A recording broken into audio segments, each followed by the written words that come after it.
자, 우리 펀드 자문 인력 부동산 펀드 문제집 문제풀이 시간을 갖도록 하겠습니다. 자, 우리 크게 보면 두 가지 파트죠. 우리가 이제 부동산 펀드의 법규라는 부분하고 운용과 관련된 운용 실무 쪽인데, 그 운용 파트가 여러분들 우리가 부동산 펀드의 종류라든지 그리고 투자, 뭐 리스크 관리, 뭐 여러 가지를 좀 다루고 있는 게 운용 쪽이다 보니까 우리 처음에 이제 법규보다는 운용 쪽이 양이 좀 많아요. 자, 그런데 법규도 시험 문제 나올 수 있는 게 뭐 한정적으로 정해져 있기 때문에 여러분들 핵심적인 내용들 뭐 정규 수업에서도 설명드렸듯이 핵심 내용만 잘 정리를 하신다라고 하면은 큰 어려움 없이 해결을 하실 수 있을 것 같아요. 자, 우리 이제 차례대로 우리 핵심 문제 먼저 풀어보도록 하겠습니다. 자, 1번부터 뭐 14번까지 14문제가 이렇게 구성되어 있는데요. 자, 우리 1번 보죠. 자, 다음 중 자본시장법상 부동산 집합투자기구의 투자 대상 부동산 등에 해당하지 않는 것은 이라고 되어 있죠. 자, 우리 투자할 수 있는 곳이 부동산 등이라고 해서 실제 부동산에 투자한다라고 하면은 우리 이제 실물, 그죠? 토지, 건물 등 실물형 부동산 펀드다. 이렇게 얘기하고, 등이라는 게 있죠. 부동산으로 간주하겠다라는 거예요. 그래서 부동산 관련된 권리, 그리고 부동산 관련된 증권, 그리고 부동산을 기초자산으로 하는 우리 이제 파생상품, 그리고 부동산 개발 사업 쪽에 돈을 빌려주는 대출. 자, 이런 식으로 권리형 부동산 펀드, 증권형 부동산 펀드, 파생상품형 부동산 펀드, 그리고 대출형 부동산 펀드가 바로 여기 등에 해당되죠. 등에. 자, 이런 내용들을 정리를 좀 해두시면 돼요. 자, 우리 1번 보니까 부동산, 우리가 관리 및 운용, 수익용 부동산의 관리 운용. 실제 이제 부동산 쪽에 투자하는 거죠, 여러분들. 그리고 2번 보니까 부동산 개발 사업에 대한 대출. 맞는 말이죠? 자, 3번 보니까 부동산 투자회사의 주식. 주식은 여러분들 우리가 증권이라고 얘기를 하는데, 이 증권 중에서는 증권형 펀드로 보지 않고 부동산으로 보는 부동산 펀드라는 게 있죠. 증권 쪽에서는. 대표적인 증권이 어떤 거가 있나요? 우리 여기서 나와 있죠, 여러분들. 부동산 투자회사의 주식. 리츠라고 하죠. 부동산 투자회사는 리츠. 리츠에서 발행한 요 주식. 자, 그리고 부동산을 이제 개발하려고 우리가 이제 개발 기간을 정해놓고, 개발 기간이 5년이면 5년, 개발 기간을 정해놓고 우리가 운영하는 회사가 있죠. 부동산 개발회사, 그렇죠? 개발회사가 발행하는 우리 증권. 자, 요런 데 투자해도 여러분들 뭐예요? 부동산에 투자하는 우리가 부동산 펀드로 보는 거죠. 자, 또 하나는 또 있죠, 여러분들. 부동산을 투자를 목적으로 하는 회사. 부동산 투자 목적 회사라고 하죠. 부동산 투자 목적 회사에서 발행하는 우리 이제 지분증권.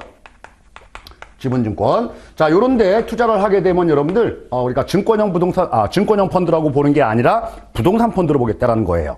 그래서 이 증권형 관련된 부분들도 잘 정리를 좀 해 두셔야 됩니다.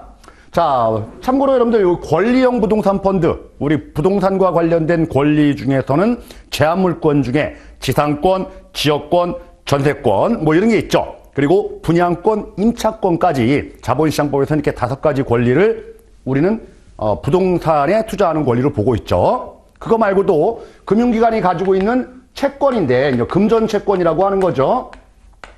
금전채권인데 모든 금전채권은 아니죠. 부동산 냄새가 나야 되는 거니까, 그죠?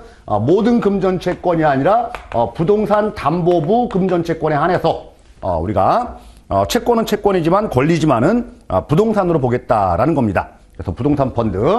그거 말고도 우리 이제 지상권 이런 거 외우셔야 돼요. 지역권, 전세권, 그리고 임차권, 분양권. 요 5가지 권리는 여러분들 자본시장법에서 법규에 규정되고 있는 문구에 나오는 거예요. 법조문에. 그러니까 지상권, 지역권, 전세권, 임차권, 분양권. 요거 좀 암기를 좀 해두시기 바랍니다. 자, 그래서 4번 질문이 잘못됐죠, 여러분들. 모든 금전채권이 아니라 부동산 담보부 금전채권에 한한다. 요런 거 정리를 해두시기 바랍니다. 자, 우리 다음 2번 보죠, 여러분들. 자, 다음 중 부동산 집합투자기구로 구성할 수 없는 것은, 자, 우리 펀드죠. 펀드를 구성할 때는 여러분들 어떻게 해요? 신탁형 펀드라는 게 있고요. 신탁형 펀드라는 게 있고, 회사형 펀드라는 게 있죠. 회사형 펀드. 자, 다음에 뭐가 있죠? 우리 조합형 펀드라는 게 있죠. 조합형 펀드. 자, 우리 신탁형 펀드는 계약 형태이기 때문에 여러분들 법인격이 없죠. 우리가 법인격이라고 합니다. 인격 없다. 회사는 법인격이 존재하죠. 조합은 법인격이 없습니다. 여러분들 이해하셨나요? 자, 그리고 회사형 펀드는 상법상 우리 회사의 종류가 5가지가 있는데 5가지 뭐죠? 주식회사, 유한회사, 유한책임회사, 합자회사, 한명회사 이렇게 돼 있는데 한명회사는 우리 펀드로 구성할 수가 없죠. 한명회사는. 자, 이런 기본적인 내용들을 우리가 알고 계신다라고 하면은 뭐 쉽게 풀 수 있는 문제네요. 3번이 잘못됐죠. 한명회사는 구성할 수가 없습니다, 여러분들. 자, 왜 그러냐면 한명회사는 여러분들 물적 조직이 아니에요. 인적 조직이에요. 그리고 거기 투자하는 우리 사원들은 모두 다 100% 무한 책임 사원이에요. 무한 책임. 그러니까 만약에 펀드를 한명회사로 만든다라고 하면은 거기 투자하는 투자자들은 모두 무한 책임을 져야 돼요. 내가 직접 투자하는 거랑 똑같아요. 그래서 상당히 고위험 펀드가 되는 거죠. 그래서 회사로 인정하지 않습니다. 자, 다음 3번 문제 보도록 하겠습니다. 자, 자본시장법상 투자 대상에 대한 투자 비율을 기준으로 펀드를 5가지로 나눌 수가 있다. 자, 우리 자본시장법에서 펀드, 집합투자 재산의 50%를 초과해서 어디에 투자하느냐를 가지고 어떻게 구분하죠?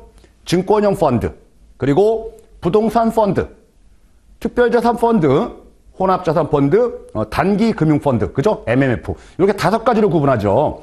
자, 그러면 여러분들 4번 파생상품 집합투자기구 이런 것들은 우리 명칭으로 존재하는 게 아니라 증권형 펀드면은 증권형 펀드 내에서 증권을 기초자산으로 하는 파생상품, 그것도 증권형 펀드로 보는 거고요. 부동산 쪽에서도 부동산 펀드 내에서 부동산을 기초자산으로 하는 요 파생상품, 자, 이런 것들은 부동산 펀드로 보는 거지 독자적인 파생상품 펀드는 존재하지 않는다. 자, 그래서 3번 문제도 뭐 쉽게 여러분들 해결하실 수가 있겠죠. 자, 우리 다음 4번 보도록 하겠습니다. 자, 우리 자본시장법상 부동산 투자회사의 부동산 등에 대한 최대 투자 비율로 맞는 것은? 자, 우리 부동산 펀드는 여러분들 부동산 등의 50%를 초과해서 부동산에 투자하면 되는 거예요. 그렇죠? 자, 그러면 몇 프로까지 투자할 수 있을까요? 100%죠. 그죠? 집합투자 재산의 100%까지 부동산에 다 투자할 수가 있다라는 거예요. 얼마까지? 100%까지. 자, 우리 과거에는 여러분들 자본시장법상 우리 회사용 부동산 펀드에 해당되는 우리 주식회사, 그죠? 주식회사만, 주식회사 같은 경우에는 부동산에 투자하는 비율이 70%로 제한돼 있었어요. 근데 그런 부분들이 의미가 없는 거죠. 그래서 다 100%로 다 투자할 수 있다라는 부분, 우리 좀 기억을 해두시면 됩니다. 그래서 1번 100%가 된다라는 거예요. 자, 다음 5번 보도록 하겠습니다. 자, 5번 다음 중 부동산 펀드의 집합투자재산의 평가와 관련된 내용으로 빈칸에 들어갈 내용을 순서대로 나열한 것은? 너무나 쉽죠? 우리 펀드라는 것은 여러분들 펀드의 평가는 집합투자 펀드는 여러분들 다 시가로 평가하죠?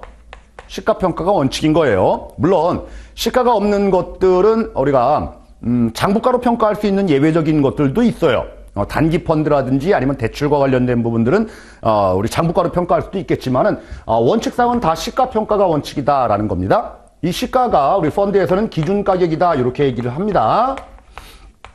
자, 그런데 이 시가평가를 하는데 이제 부동산 펀드도 마찬가지예요. 이제 부동산을 시가로 평가를 해야 되는데 부동산은 여러분들 무슨 아파트라든지 뭐 이런 것들 우리 신뢰할 만한 시가를 확인할 수 있는 시세가 노출되는 그런 것들은 시가평가가 가능하겠지만은 다른 부동산은 시가평가가 어려울 수도 있겠죠. 자, 이런 것들은 어떻게 평가하느냐? 시가평가가 원칙이지만 신뢰할 만한 시가가 없을 경우에는 공정가액으로 평가한다 이렇게 얘기를 하죠. 공정가액 평가. 공정가액 평가는 뭐예요? 집합투자기구 내 재산평가위원회라는 데가 있어요. 내부적으로 우리 시가에 준하는, 그쵸? 우리 과거부터 작년도, 올해, 내년도 마찬가지로 우리가 일관된 평가 기준을 가지고 평가를 하는 거예요. 금액을. 자, 참고할 수 있는 것들은 주변에 거래되는 사례라든지 아니면은 뭐 공시지가라든지, 그쵸? 아니면은 뭐 경매가 일어났다가 뭐 경매 가격. 아니면은 뭐 감정평가가 있었다 그러면 감정평가액. 여러 가지 주변 시세를 가늠해 볼 수 있는 여러 가지 거래 지표 가격들이 있을 겁니다. 자, 이런 것들을 토대로 해서 내부적으로 가액을 정하는 거죠. 이게 바로 이제 공정가액이라고 얘기하는 거예요. 감정평가액이 아닙니다, 여러분들. 공정가액이에요. 그래서 빈칸은 시가와 이 공정가액 이렇게 채워놓는 문제네요. 뭐 어렵지 않습니다, 여러분들. 자, 다음 보죠. 자, 우리 6번 보겠습니다. 자, 우리 부동산 펀드 중에서 정관에서 정하는 바에 따라서 이익을 배당함에 있어서 무한책임 사원과 유한책임 사원의 배당 또는 배당 순서를 달리 정할 수 있는 펀드는 무엇이냐라고 돼 있는데, 자, 우리 펀드의 종류, 우리가 자본시장법상, 우리가 법률상으로 펀드의 종류는 신탁형 펀드, 회사형 펀드, 그리고 조합형 펀드가 있다라고 했는데, 요 회사형 펀드 내에서는 합자회사라는 데가 있어요. 그리고 조합 쪽에서도 합자조합이라는 데가 있죠. 합자. 이 합자라는 말은 뭘까요? 자본이 합쳐졌다. 그렇죠? 뭔가 성격이 다른 게 두 개가 합쳐졌으니까 합 이런 말을 쓰는 거예요. 그래서 무한 책임지는 그런 유형 자본하고 유한 책임, 즉 내가 투자한 금액까지만 책임지는 이런 형태의 자본 성격이 두 개가 합쳐진 형태가 바로 합자예요. 합자. 그래서 이 합자회사는 여러분들 회사니까, 그죠? 여기 무한책임 사원이라고 얘기하고 유한책임 사원이라고 얘기하겠죠. 사원. 자, 그럼 조합에 투자하는 이런 자본의 성격은 여러분들 어떻게 얘기할까요? 무한책임 조합원, 유한책임 조합원. 자, 이런 표현을 쓰겠죠. 조합이니까. 이해됐나요? 자, 이랬을 때 여러분들 이런 펀드가 이익이 났으면 이익을 배당을 해줘야 되는 거잖아요. 배당을 해줄 때 원래는 투자한 금액의 비율에 따라서 투자 지분에 따라서 동등하게 배분하는 게 원칙이겠죠. 그죠? 많이 투자한 사람은 그만큼 비율에 따라서 우리 배당을 주면 되는 거고, 적게 투자하면 적은 비율만큼 배당이 나가는 그런 거죠. 자, 그런데 달리 정할 수 있다라는 거예요. 배당률이라든지 배당 순서도 달리 정할 수 있다. 예를 들어서 우리 이제 합자회사 같은 경우에는 무한책임 사원을 먼저 배당을 주자. 유한책임 사원한테는 배당률을 조금 그 대신 많이 주자. 이렇게 달리 정할 수도 있다는 얘기예요. 그게 바로 합자 형태의 특례죠. 합자 형태의 특례. 자, 우리 손실 봤을 경우에는 차등 배당하면 안 됩니다. 손실을 가지고 장난칠 수 있으니까 손실은 안 돼요. 그런데 이익과 관련된 배당률이라든지 배당 순서를 달리 정할 수 있는 게 바로 합자 형태다. 자, 그럼 문제에서는 여러분들 핵심 키워드가 있죠. 그죠? 무한과 유한이라는 게 있어요. 그럼 뭐예요? 뭔가 합쳐졌다 그러면 합자예요. 그리고 또 키워드가 있죠. 끝에 단어가 사원. 사원이라는 표현을 씁니다. 자, 그러면 회사일까요? 조합일까요? 그렇죠. 회사이겠죠. 그러면 여러분들 부동산 투자 합자 회사가 정답이 되겠네요. 자, 다음 우리 7번 문제 보도록 하겠습니다. 자, 부동산 펀드에서 부동산을 처분하는 행위에 대한 설명이다. 올바르지 않는 것은. 자, 우리 처분할 때 여러분들 특히나 이제 부동산이라고 하는 것은 황금성이라고 하죠. 유동성이라고 표현도 하고요. 자, 이렇게 원활하게 현금 흐름 회전이 원활치가 못해요. 그렇죠? 자, 그러면 부동산을 취득할 때는 제가 가지고 취득을 했는데 돈 벌려고 우리가 부동산을 산 거죠. 그런데 처분을 너무 빨리 하게 되면 금매로 처분할 수밖에 없고, 그럴 경우에는 손실을 볼 여지가 크다라는 겁니다. 자, 그래서 부동산 투자 쪽에선 부동산 등을 취득하게 되면 일정 기간 동안에는 처분하지 말아라 라는 처분 제한 규정이 뒤따르게 되는 거죠. 대원칙이. 자, 그렇지만 여러분들 예외도 있습니다. 불가피하게 이 펀드가 합병이라든지 해산이라든지 뭐 이런 조치가 있으면 분할이라든지 그럴 경우에는 처분해야 되겠죠. 그리고 더 이상 법규라든지 경제 환경의 변화에 따라서 더 이상 더 진척할 수가 없다. 그럴 경우에는 처분을 해야 되겠죠. 예외는 있습니다, 여러분들. 예외는 있지만은 원칙이 일정 기간 또는 어떠한 행위 전에는 처분하지 못하는 게 원칙이다라는 거예요. 자, 그러면 원칙상 여러분들 국내 부동산 중에서는 국내 뭐 주택이건 주택 이외의 건물이건 간에 건물 등과 관련된 부분들은 취득한 후에 1년간은 처분하지 못한다라는 처분 제한 기간 규정이라는 게 있습니다. 기간 규정. 자, 그리고 해외 국외 부동산과 관련된 부분들에 대해서는 주택 또는 그 주택 이외의 건물들과 관련된 부분들은 요 1년이라는 처분 규정을 두게 되면은 해외니까 여러분들 상당히 껄끄러울 거예요. 그래서 이런 규정을 함부로 두지는 못하고 너네들 집합투자 규약에서 알아서 자체적으로 정하는 기간으로 처분 제한 기간을 알아서 자율적으로 정해라라는 거죠. 이건 자율이에요. 쉽게 말하면. 자, 이렇게 처분 제한과 관련된 기간 규정들도 함께 꼭 기억을 좀 해두시기 바라고요. 자, 또 하나는 여러분들 우리 지상물이 없는 땅, 그러니까 위에 건물이라든지 여러 가지가 뭐 없어요. 그런 것들을 우리는 나대지, 그죠? 나지 또는 갱지 뭐 이런 식으로 얘기하는데 자, 이런 것들을 취득을 하게 되면 토지죠. 토지. 자, 이런 것들을 취득을 하게 되면 바로 처분하면 안 돼요. 이건 1년이라는 규정이 있는 게 아니라 이것들을 우리 조성을 해야 되는 거잖아요. 그런 것들을 우리는 개발행위라고 합니다. 개발행위 있은 후에만 처분을 하는 거지, 개발하기 전에는 처분하지 말아라. 이게 대원칙이다라는 거예요. 대원칙. 자, 물론 예외도 있다고 했습니다. 그래서 대원칙과 관련된 부분들 잘 정리를 해 두시기 바랍니다. 자, 그러면 여러분들, 우리가 1번부터 문구를 좀 보도록 하죠. 자, 우리 1번. 국외에 있는 부동산은 집합투자규약에서 정하는 기간 이내에 처분하는 행위를 할 수 없다. 맞나요? 맞죠. 국외에 있는 부동산은 규약에서 정하는 기간, 그때까지는 처분을 할 수가 없는 거예요. 원칙이. 그렇죠? 자, 우리 2번 보겠습니다. 건축물 그 밖에 공작물이 없는 토지. 뭐예요? 위에 지상물이 하나도 없어요. 나대지를 얘기하죠. 이런 나대지를 우리가 취득하게 되면은 부동산 개발 사업을 시행하기 전에 그 토지를 처분하는 행위는 할 수 없다. 원칙이 그렇다라는 거예요. 자, 우리 3번 보죠. 부동산 펀드가 합병, 해지 또는 해산과 관련된 그런 경우에는 부동산 개발 사업 시행 전에나 전에라도 우리가 대지를 처분할 수 있다. 맞나요? 그렇죠. 당연하죠. 원칙상 여러분들 개발 사업 하기 전에는 처분할 수는 없지만은 이 부동산 펀드가 이제 끝난대요. 아니면 다른 펀드랑 합병된대요. 아니면 쪼개서 나간대요. 뭐 이럴 경우에는 불가피한 경우가 발생을 하는 거니까 처분 빨리 해야 되겠죠. 그렇죠? 예외 사항에 해당되는 겁니다. 자, 우리 4번 보겠습니다. 부동산 개발업자가 건축물이 없는 토지를 분할한 경우 부동산 개발 사업을 시행하기 전이라도 그 토지를 처분할 수 있다라는 말이 나옵니다. 자, 우리 여러분들 우리가 분할이라는 말을 썼어요. 쪼개기죠? 쪼개.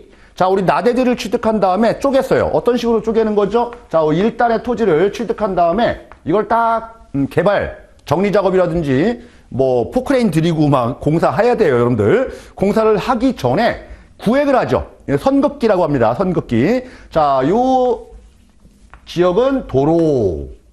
자, 이 지역은 상가. 자, 여기는 A동. 그쵸? 여기는 공원. 여기는 B동. 막 이런 식으로 선긋기를 딱 해놓는 거예요. 그러면서 이렇게 나누는 거죠. 그 용도에 맞게 이제 우리가 정리 작업이라든지 여러 가지 개발 작업들이 이제 들어가게 되는 겁니다. 그렇죠? 단순하게 지금 뭐 한 거예요? 분할한 거죠. 쪼개기. 개발한 겁니까? 아니죠. 책상에서 도면 그린 거죠. 자, 그래서 요 분할, 단순 분할은 여러분들 개발 행위가 아닙니다. 그래서 요렇게 단순 분할했다라고 해서 바로 처분할 수 있느냐? 안 되는 거예요. 원칙상. 자, 그래서 7번에 그 4번 질문 눈여겨 좀 보시고 여러분들 그렇게 뭐 어려운 내용은 아니지만은 체크 정도 해두시기 바랍니다. 자, 우리 8번 문제 보도록 하겠습니다. 자, 우리 자본시장법상 부동산 펀드 설정 설립 주체가 발기인인 것은 발기인이 설립한대요. 자, 우리 신탁형 펀드라든지 회사형 펀드 그리고 조합형 펀드의 설정 설립의 주체들은 다 뭐예요? 집합투자업자죠. 집합투자기구니까 다 업자예요. 다 업자.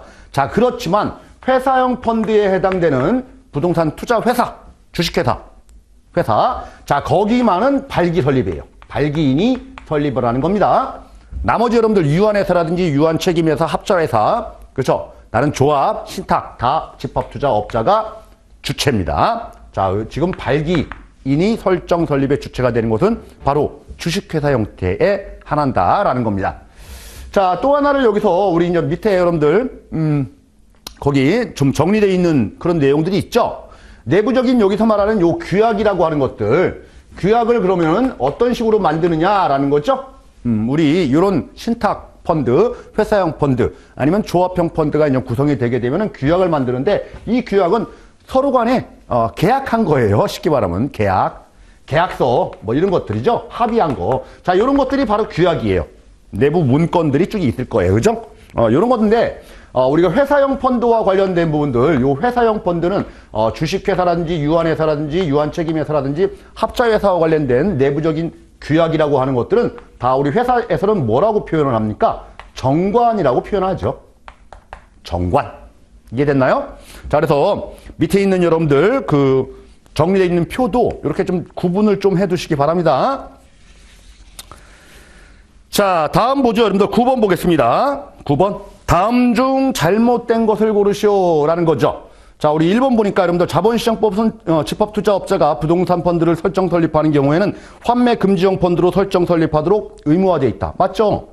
우리 여러분들 환매 금지형으로 설정할 수 있는 펀드는 부동산 펀드, 특별자산 펀드, 혼합자산 펀드, 그렇게 우리 펀드 일반에서 다 공부했잖아요. 맞는 말이에요, 여러분들. 자, 근데 환매 금지형 펀드 같은 경우는 여러분들 우리 투자자입장에서 보게 되면은 내가 그 펀드의 기간 동안에는 내가 다시 내 돈을 투자한 것을 다시 찾아올 수 있는 길이 없죠. 환매할 수 없도록 펀드를 설정했으니까. 그렇죠. 유동성에 엄청나게 취약할 거예요. 자, 그러면 여러분들 어떤 조치가 필요해야 돼요? 유동성을 좀 제고를 시켜줘야 되겠죠. 자, 그래서 우리가 환매 금지형 펀드 관련돼서는 우리가 집합투자증권을 발행한 날로부터 90일 이내에 상장하도록 상장 의무가 있죠, 여러분들. 상장, 그쵸? 90일 이내에 상장을 해야 돼요. 그런데 모든 펀드가 상장해야 되나요? 그건 아니에요. 자, 상장 의무가 있는 펀드는 여러분들 우리가 공모형 펀드와 사모형 펀드가 있다라고 하면은 요 사모형 펀드는 모두 상장 의무가 없습니다. 다 없다. 그리고 요 공모형 펀드 중에서도 모든 우리 신탁형, 회사형, 조합형 모두 상장 의무가 있느냐? 그건 아니죠. 우리 공모이면서 부동산 투자 신탁, 자, 요거는 상장 의무가 있어요.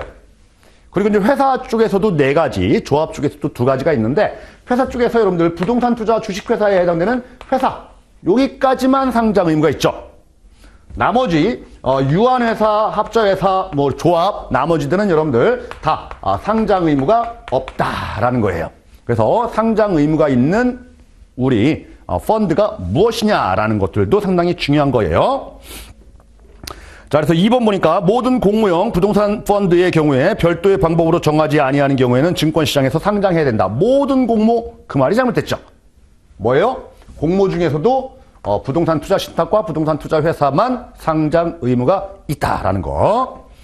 자, 3번 90일 이내에, 그리고 4번 사모형 펀드는 상장 의무가 없다. 맞죠? 자, 이렇게 좀 정리를 좀 해두시면 되겠네요. 자, 다음 여러분들 10번. 우리 앞쪽에서 좀 공부했던 내용하고 뭐 중복되는 문제라고 보시면 돼요. 자, 다음 중 부동산 펀드가 부동산에 투자하는 방법으로서 자본시장법에서 인정하는 것으로만 묶인 것은.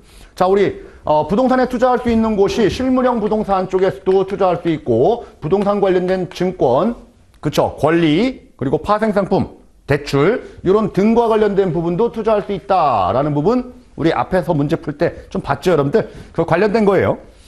자, 우리 첫 번째 보니까 부동산 개발, 그쵸? 그러면 실물형 부동산 펀드 쪽은 뭐냐라는 거죠. 실제 있는 부동산을 내가 취득해서 판매하는 거예요. 그럼 매매 차익을 얻을 수가 있겠죠. 그거 말고도 여러분들 취득해서 뭐 하는 거예요? 임대하는 에서 수익을 얻을 수 있는 임대형 펀드라는 게 바로 실제 부동산 가지고 돈 버는 거죠. 그리고 임대 말고도 여러분들 경공매도 가능하겠죠. 경공매, 그쵸? 그리고 개발, 이것도 가능하겠죠. 개발, 그죠? 다음 개량, 리모델링, 뭐 이런 식으로 해서 돈 벌 수도 있죠. 자, 이게 바로 실물형 부동산 펀드, 여러분들 실무에서 공부했던 내용들인 거죠. 이게 실제 부동산 가지고 돈 버는 방법들. 자, 그럼 기업과 니은 다 맞죠, 여러분들? 실제 부동산 가지고 돈 버는 거예요. 자, 우리 디귿 보니까 지상권, 지역권, 전세권, 임차권, 분양권, 이거 암기하라고 했죠. 그렇죠? 요 등과 관련된 부분에 설명 권리형 부동산 펀드. 권리형 부동산 펀드. 자, 그거와 아울러서 여러분들 리얼에 나와 있는 채권 금융기관, 금융기관이 가지고 있는 모든 채권이 아니라 부동산 담보로 하는 금전채권에 한해서. 그렇죠? 이게 바로 권리형 부동산 펀드다. 이거 말고도 증권형, 파생상품형, 대출형 부동산 펀드 여러 가지가 있다라는 거 함께 꼭 기억을 해두시기 바랍니다. 자, 모두 맞네요, 그러니까. 자, 4번이 정답이 되겠네요. 자, 우리 11번 보겠습니다. 앞에서 설명드렸던 내용하고 또 중복되네요. 자, 우리 처분 제한. 국내 부동산 몇 년? 1년. 주택 1년. 주택 이외에도 1년. 그렇죠? 해외 부동산은요? 너네들 자율로 맡겨라. 집합투자규약이 정하는 기간. 그러면 여러분들 정답이 빈칸 채우기 문제예요. 3번이 정답이 되겠죠. 1년 집합투자규약이 정하는 기간. 자, 우리 나대지는요. 지상의 건축물이라든지 지상물이 없는 토지. 개발이 안 된 토지, 이거는 개발하기 전에는 처분할 수 없다. 이게 바로 원칙이다라는 겁니다. 자, 우리 12번 문제 보도록 하겠습니다. 12번. 다음 중 부동산 펀드의 운용 특례에 대한 설명으로 틀린 것을 고르시오 라고 되어 있는데 1번 보도록 하겠습니다. 자, 우리 집합투자업자는 펀드 재산으로 부동산을 취득하거나 처분하는 경우에는 사업보고서를 작성, 비치해야 된다. 이런 말이 나옵니다. 사업보고서를 작성, 비치해야 된다. 자, 우리가 이제 공부를 해야 될 부분들이 이런 좀 세세한 부분들이 있어요, 여러분들. 그래서 법규 쪽에서는 두 가지가 나옵니다. 서류와 관련된 부분들, 실사보고서라는 게 있어요. 실사보고서. 그리고 또 하나는 여러분들 사업계획서라는 게 있습니다. 계획서. 자, 우리 실사보고서는 밖에 나가서 조사한 보고서죠. 부동산 현황이라든지 앞으로 어떻게 될 것이다. 지금 부동산과 관련된 취득과 처분했을 때 비용이라든지 매물 가격들, 매물 양들 뭐 이런 것들 정보를 좀 파악하러 밖에 나가서 조사를 하겠죠. 이게 바로 실사예요. 실사는 언제 하느냐? 부동산을 취득할 때 그리고 처분할 때 요때 나가서 조사하는 겁니다. 보유하는 중에는 실사보고서 안 해요. 여러분들 한번 생각해 보세요. 내가 집을 하나 마련한다. 그러면 여러 가지 조사를 하겠죠. 발품 팔면서. 그렇죠? 그리고 집을 이제 판다. 다른 쪽으로 이사 가려고. 그럴 때도 제값 받으려고 여러 군데 지금 시세가 어느 정도 형성되어 있는지, 그렇죠? 여러 가지 양도소득세는 얼마나 나오는지 뭐 이런 것들 다 확인들을 합니다. 그런데 내가 지금 살고 있어요. 집에. 계속적으로 지금 여기서 지금 거주하고 있는 상태예요. 보유하고 있는 상태인 거죠. 이때 밖에 나가서 다리품 팔면서 지금 시세가 얼마일까? 그죠? 이런 것들 막 실사보고서 작성합니까? 실사합니까? 안 하죠. 그래서 여러분들 보유는 아니다라는 거. 보유할 때는 아니고 실사보고서는 취득하고 처분할 때 작성하는 보고서예요. 이해됐죠? 자, 다음 여러분들 사업계획서라는 거죠. 뭐 하려고? 사업하려고. 그렇죠? 플랜 짜는 거예요. 무슨 사업? 부동산과 관련된 사업이니까 부동산 개발 사업이에요. 개발 사업. 그러면 여러분들 개발할 때는 그러면은 누가 시행사가 누구냐? 그렇죠? 누가 건설하느냐? 시공사는 누구냐? 자, 얼마 정도 기간에 걸쳐서 개발을 할 거냐? 자, 들어가는 돈은 얼마냐? 앞으로의 수익은 얼마나 나올 것으로 예측되느냐? 그러면은 타당성은 있느냐? 타당성은 있느냐? 그쵸? 수익 분양을 했을 때 원가 이상의 분양 수익이 내야 되니까 손익분기점은 어느 정도 되느냐? 뭐 여러 가지 시나리오들을 가지고 여러분들 우리가 계획을 좀 잡겠죠? 이해됐나요? 이게 바로 사업계획서라는 겁니다, 여러분들. 사업계획서. 자, 그러니까 사업계획서는 여러분들 요거 보고 돈 우리 자금 조달을 해야 되니까 투자자들이 투자를 하는 거예요. 그러면은 요 시행사가 투자자들한테 우리 사업계획서를 보여주면서 이렇게 좋은 프로젝트가 있습니다라고 브리핑을 하겠죠. 자, 그러면은 혹할 수가 있잖아요. 그래서 이 사업계획서를 너무나 마구잡이로 만들면 안 되겠죠. 뭔가 검증이 필요해요. 그래서 사업계획서를 만들게 되면은 감정평가업자에 우리가 확인 절차를 걸쳐야 돼요. 그리고 감정평가업자도 짜고 치면 안 되겠죠. 그래서 요런 우리 사업계획서를 반드시 인터넷 홈페이지에 공시해야 돼요. 의무예요. 자, 요런 것들이 있는 게 바로 사업계획서다라는 거예요. 사업계획서. 자, 그러면 여러분들 요 1번 문구가 좀 잘못됐다는 거 확인할 수가 있나요?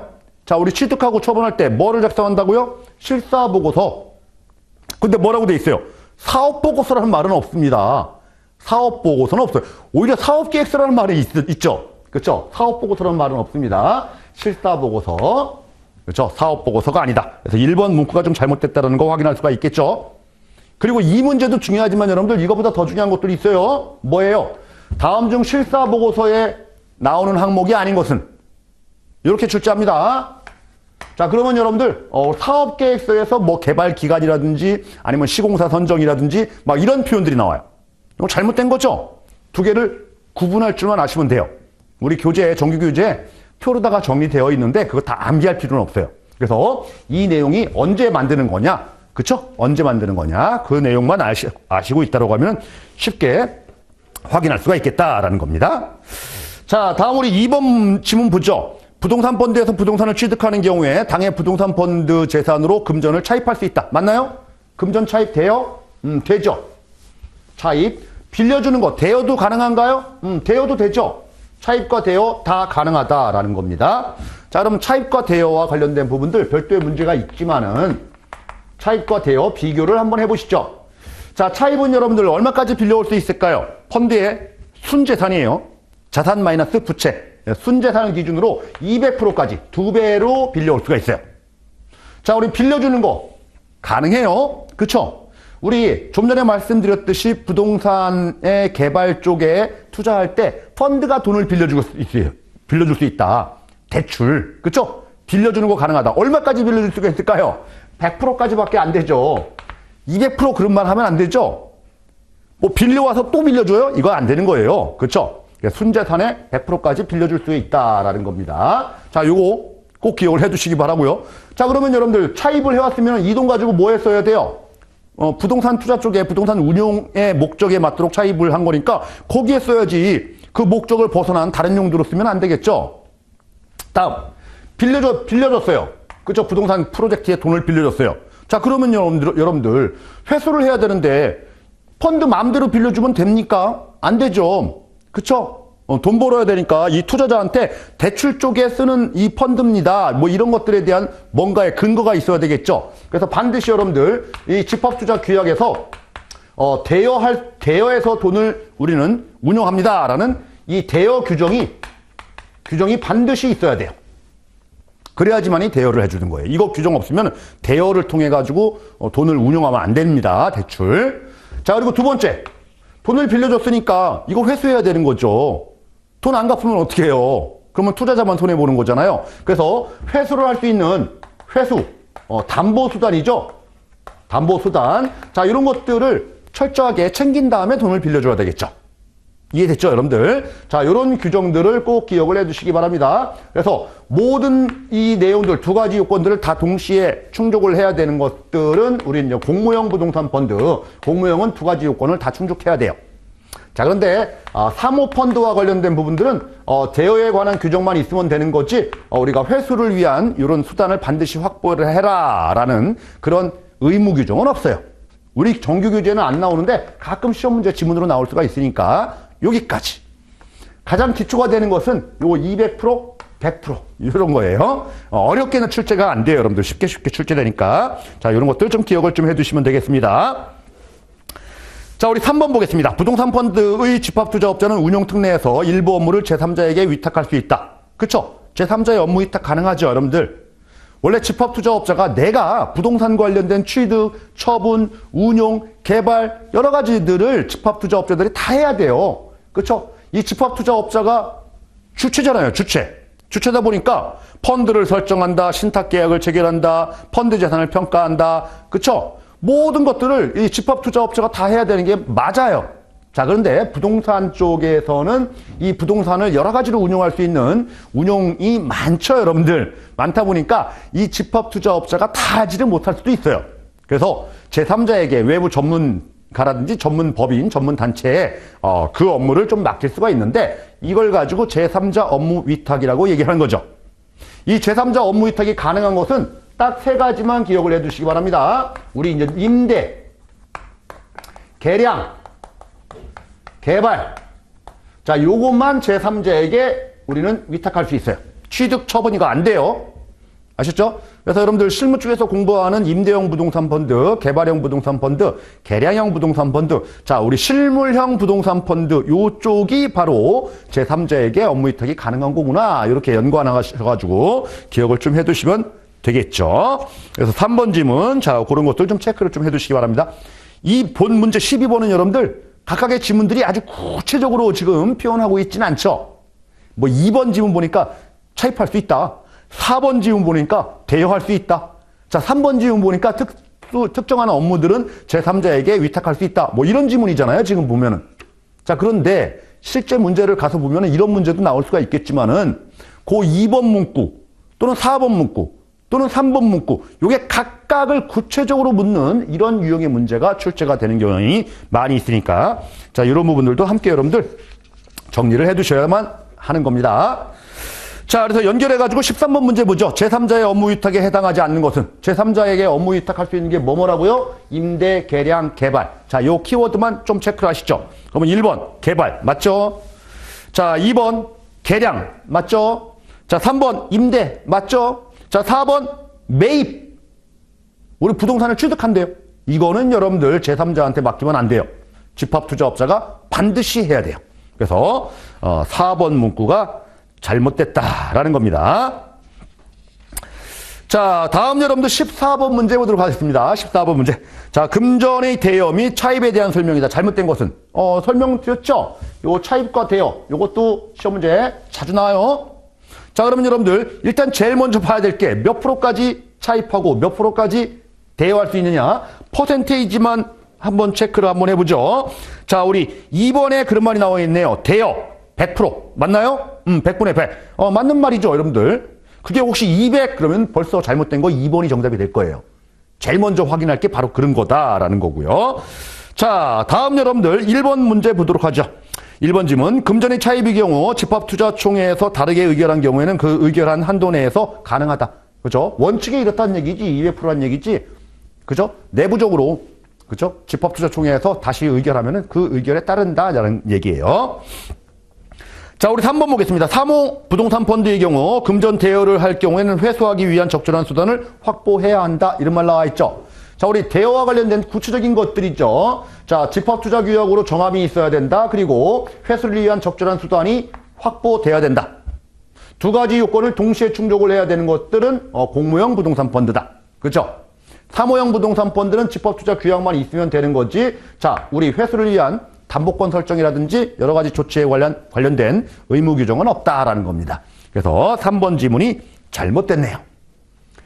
자, 4번 지문 보니까 여러분들 이제 펀드 일반 쪽이에요. 이게 부동산 펀드는 부동산 사는데 목돈 들잖아요. 돈이. 자, 그러다 보니까 이렇게 200%까지 돈을 빌려올 수가 있는 거예요. 자금이 좀 많이 필요하니까. 자, 그런데 다른 펀드들, 증권펀드, 특별자산펀드, 혼합자산펀드, 자, 이런 쪽에서도 50%를 초과해서 그쪽 관련된 투자처에 투자하고 나머지, 그쵸? 우리 50% 미만에 해당하는 것들은 투자 제한이 없죠. 그죠? 부동산도 투자할 수 있다는 얘기예요, 결국은. 그러면 부동산에 투자하는데 여러분들 돈이 들어가니까 그럼 빌려올 수도 있다라는 거죠. 근데 이렇게 200%까지가 아니에요. 부동산 취득 자금의 70%까지만 빌려올 수 있습니다. 펀드 일반 쪽에서도 여러분들이 한번 봤던 기억이 있을 거예요. 그게 바로 4번 문구가 되겠네요. 자, 요렇게 좀 봤고요. 다음 관련된 우리가 핵심적인 문제들은 이렇게 좀 봤고, 다음은 우리 이제 예상되는 문제들이 여러 가지 쭉 나와 있죠. 2페이지 정도 지나니까. 자, 여기 이제 구분을 좀 하시는 차원에서 잠깐 쉬었다가 그 이하 문제들은 또 다음 시간에 또 풀어보는 시간을 또 갖도록 하겠습니다.